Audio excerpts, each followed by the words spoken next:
मालदा से खबर है, 3 घर भयानक आग में जलकर खाक हो गए। घरों में रखा कई तरह का फर्नीचर बुरी तरह खराब हो गया। ये घटना सोमवार रात मनिकचक विधानसभा क्षेत्र के मथुरापुर इलाके में शंकर टोला ब्रिज के पास हुई। तीनों परिवार बेबस होकर सड़क पर बैठे हैं।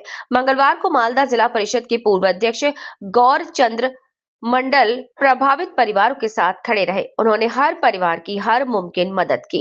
उन्होंने उन्हें भविष्य में और मदद का भरोसा दिया। मालदा से रामचंद्र मंडल की रिपोर्ट। गतकाल भुतनी ब्रिजेर मुखे शंकरटोलाय 3 परिवारेर অজান্তে আগুন লাগে এবং সেখানে ভয়াবহ অগ্নিকাণ্ডে সর্বস্ব শেষ হয়ে যায়। পুরোটা তাদের ক্ষতিগ্রস্ত কিছু থাকে না, নিঃশেষ হয়ে যায়। অর্থাৎ তারা খুব দরিদ্র হতদরিদ্র পরিবার। তাদের পাশে দাঁড়াবার জন্য সর্বদাই আমরা থাকি, পাশে দাঁড়াবার জন্য আমরা এসেছি। তাদেরকে খাওয়া থেকে কিছু বস্ত্র থেকে এবং আর্থিক সাহায্য থেকে আমরা করলাম।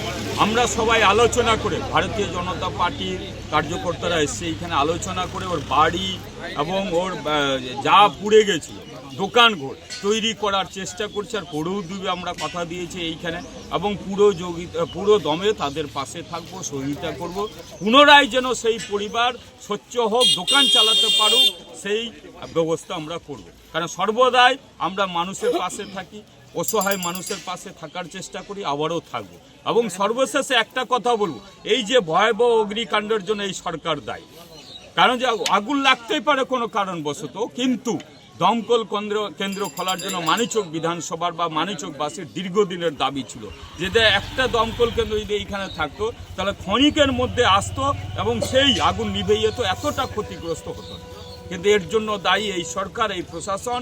এবং অনেকবারই আমি নিজেও বলেছি যে এটা আমি বিভিন্ন ব্লক প্রশাসন বা ডিএম এসপিকে বলেছি, না পারলে একটা অস্থায়ী দমকল কেন্দ্র প্রত্যেক থানায় খোলা হোক, একটা গাড়ি থাকবে, 4 জন ট্রেনার থাকবে, তারা যে কোনো মুহূর্তে যেখানে আগুন লাগলে পৌঁছাতে পারবে।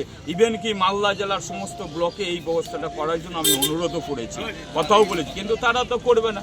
গরিবের পাশে এই সরকার নাই, আমরা আছি। তাদের যত রকম নষ্ট হয়েছে চেষ্টা করব পূরণ করে দেওয়ার জন্য। আর এই রকম ভয়াবহ অগ্নিকাণ্ডে মানুষের ক্ষতি না হয়, যেন এই ব্যবস্থা যেন সরকার করুক।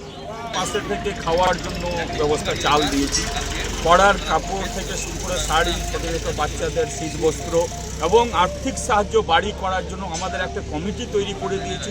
সেটা দিয়ে তার বাড়ি, দোকানঘর, টিনের বাড়ি যেমনি ছিল তেমনি দাঁড় করাবার জন্য আমরা সব রকম প্রয়াস চালিয়েছি বা করব।